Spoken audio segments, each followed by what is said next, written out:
So I just got my denial letter for my disability, and this is the second time that a judge has denied me, and I'm on 3 years of dealing with this. I don't know. I applied for disability due to my mental illnesses, which depression, anxiety, bipolar, OCD. I'm diagnosed with all kinds of stuff. I have not been able to work. I I struggle to do everything in my life, and I did try to work for a little bit within these past 3 years, and it was a part-time at-home job. I couldn't even make that. They tried to reduce my hours, and I still couldn't even do that. So, anyways, I'm just like reading the denial letter, and I'm so angry because the judge, pretty much the same situation as last time.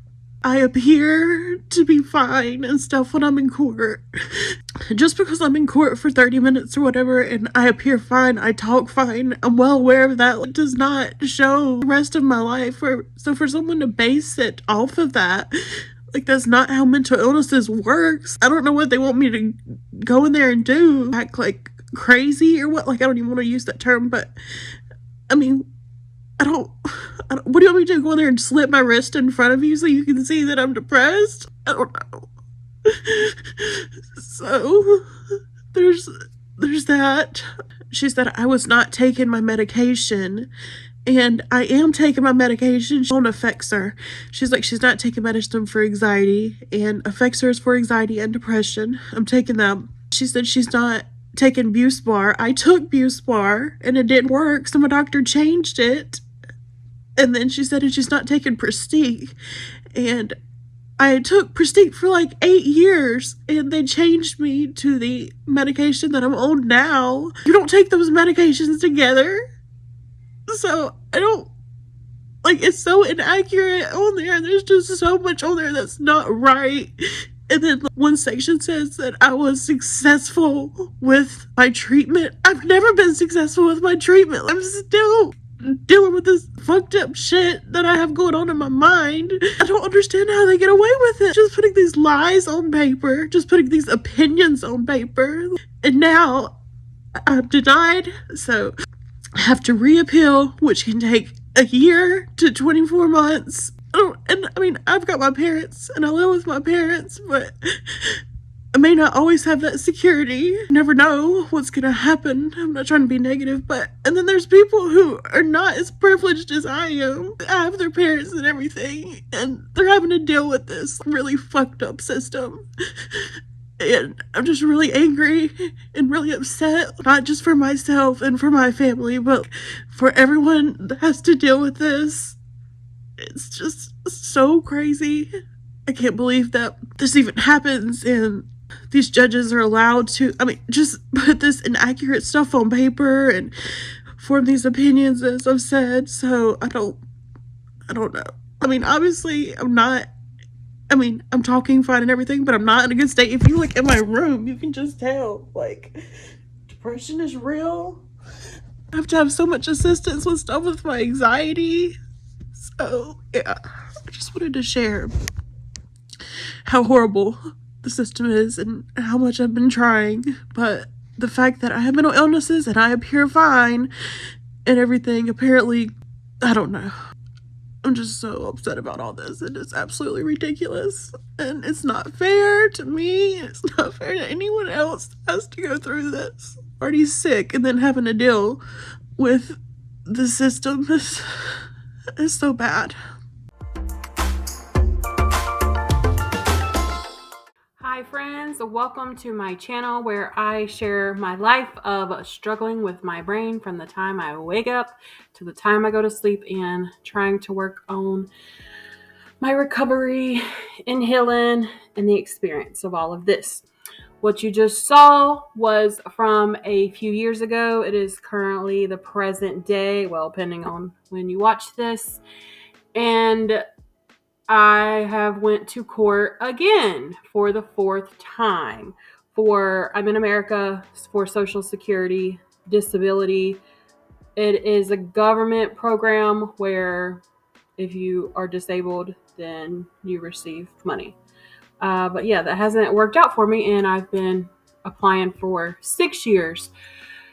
It has been very hard for me to even want to put out this video and share and talk about it. I'm afraid things will get held against me. They look at so much stuff and just pretty much hold stuff over you. Like in my last report, it had said, I can't remember if I said this, that I had went to yard sales. Like disabled people can't go to yard sales.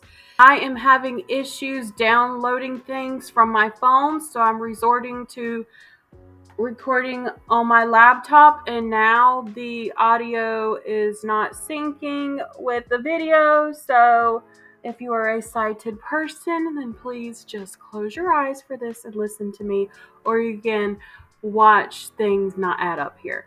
But guys, I'm trying. I am really trying. It is hard for me to get this video out. I'm struggling with the phone issues. It is a lot, but I'm just going to do this. Everything that I am speaking about in this video is simply just my opinions and my experience. And I just feel like I need to like make that a disclaimer. I mean, of course, you know, people may view things differently, and I'm open to whatever, but I'm just sharing what is going on with me dealing with this. I know that I don't see this talked about too much, especially on here. So I want to share my experience, and I know that there's people who has thought that maybe they do need to try for disability, and this is a very, very hard system. So I'm just sharing my story. And also worry about stuff like I was sitting there saying, like the judge lied and everything. If you want to word it differently, then things were not accurate on my denial letter. Lie may be too strong of a word, but it's literally inaccurate. Like lie, inaccurate, whatever. Like it's not correct.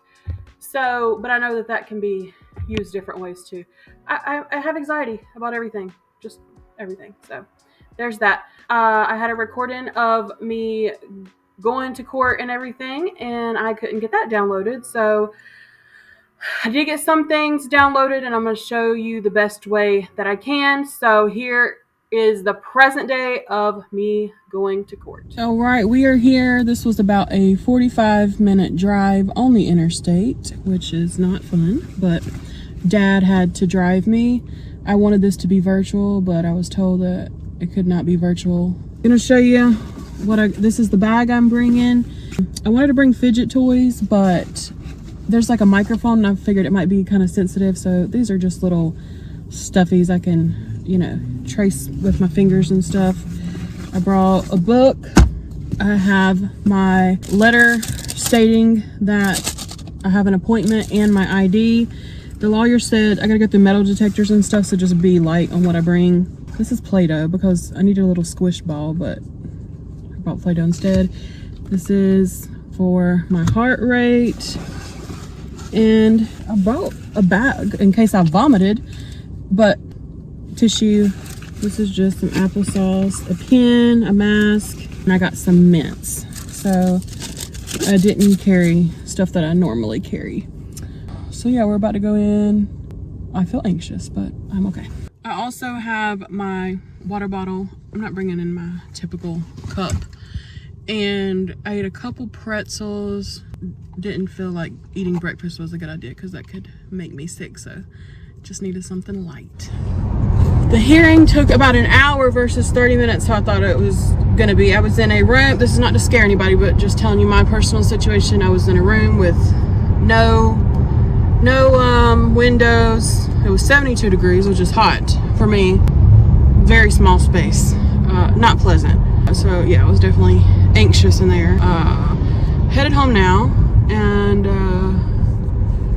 yeah, I'm just kind of trying to come down a little bit here because I'm about to be, yeah, we're in traffic too, and that's no fun.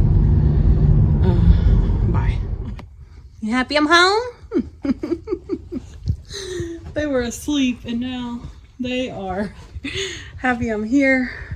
Me and Dad grabbed something to eat. Was kind of seeing how I was after. Could I handle going somewhere? We just went somewhere close to the house and got these ham and cheese things, pork tamale, and a pork sandwich and chicken soup. I'm exhausted. I'm going to be exhausted for days. Just having that much anxiety and stuff works me up. So I've come to rest. Love you, Soli. This video is a representation of how it has been for me to deal with trying to get disability. Shitty shit. I don't feel like I should have to go to court to see if I am disabled or not. That is odd to me. This is just my opinion. I know that they have to have a system, but as someone who is dealing with the disabilities, to have to go into a courtroom and, you know, have to explain all these illnesses, get all these questions, and then I have to have a lawyer, and you don't have to, but you know, that helps. That kind of blows my mind. The judges are not people that we elect in. They're like chosen by the government or whoever does the hiring there. There's no sort of, it's not a panel of people with disabilities and medical professionals and stuff trying to see about my disability. It's one judge who's making that decision. All of my doctors have wrote me out stating that I can't work a full-time job right now. When I first started the journey of getting disability, my primary care doctor was prescribing my medicine because I had been on the same medicine for a while. He was dealing with my mental health medicine. When I went to the lawyers, like they said, that's not good enough. Like, you need a psychiatrist. And I'm like, well, the psychiatrist costs more. So I'll just get this through my primary care doctor and that's fine. And like, that just wasn't acceptable. So you don't have enough money to, and then the same thing with therapy. Like, I wasn't in therapy consistently at the time. I could not afford, I think I had like a $50 copay. I couldn't afford to pay that every week, every other week, because I didn't have a job. So you've got to show proof that you, and I mean, I had the proof that I had the disabilities, but I wasn't getting all of the care that they wanted to, like the specialist and stuff. But so you're trying to get the money, but you don't have money. That's the whole reason that you're trying to get disability.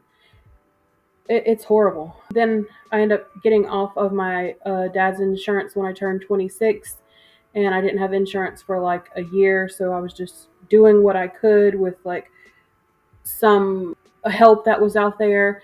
And then I ended up getting Medicaid and having like a little hearing, and I was approved by the state that I'm considered disabled, and that is why I do get Medicaid.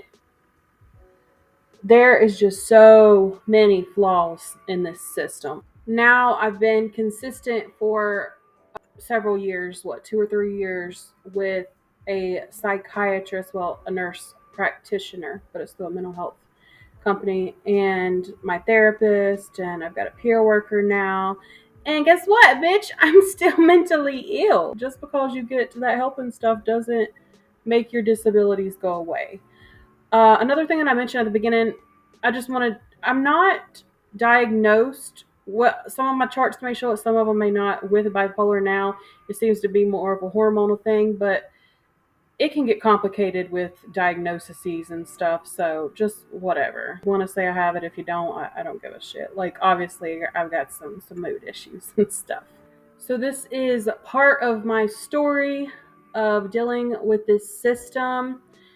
A wise man once told me, when I was really struggling with my denial of disability, it was like, maybe you're not just going through this for yourself, but for other people. And that is something that has really helped me hold on and work through all of this, because maybe I'm meant to go through all of this so I can help change some things in the system, make changes in the mental health field, whatever it is.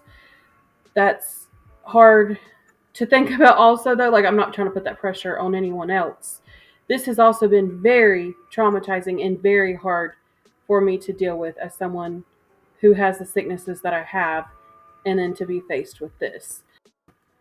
I shouldn't have to justify that I have disabilities. The fact that they are mental illnesses is a lot harder for people to understand. And I get what you're saying, but mental illnesses are alive and real. Let me tell you, I do not want to be here 30 years old trying to get assistance from the government, $700 to $900 a month. That doesn't even cover rent in my area, and live the life that I'm living. This is not where I want to be in life, but this is where I am. So I have had to apply for this. I will continue to share with you all how everything goes in my life. I'm going to try to get things worked out with my computer and my phone and everything. I've been dealing with a migraine for like a week straight. I'm not the best at always replying in a timely manner that people may consider. I'm trying. It's taken so much for me just to put out this video. I have mental problems, okay? That's why most of you are here, because I have mental problems. So just to work with me, thank you so much for watching my videos and supporting me. This may have been a hard video for people to see, but it is the reality, and maybe I can warn some people, help some people out with going through this process, because I have been through it. You can't really be dependent on it because it's not been here to help me like 6 years. I am just okay because I have my parents, and everybody doesn't get that opportunity. And I hate even saying this because there's people that are sick that need to be on disability and stuff. But like, my plan for my life, whenever I'm able to get some money and stuff, like I want to get me like a tiny house on a little bit of land. I'm very frugal with things, and like give myself some security in case maybe like one day I start, getting better and I'm able to work for a little while, but then I have to stop again. Like, I've got to be very mindful of this stuff, and people that are currently working and like dealing with all this, like, that is just so much to even think about, to take on. This is the reality, but I'm sending everyone love and light, and hoping we can make some positive changes within ourselves and within the world. So I love you all.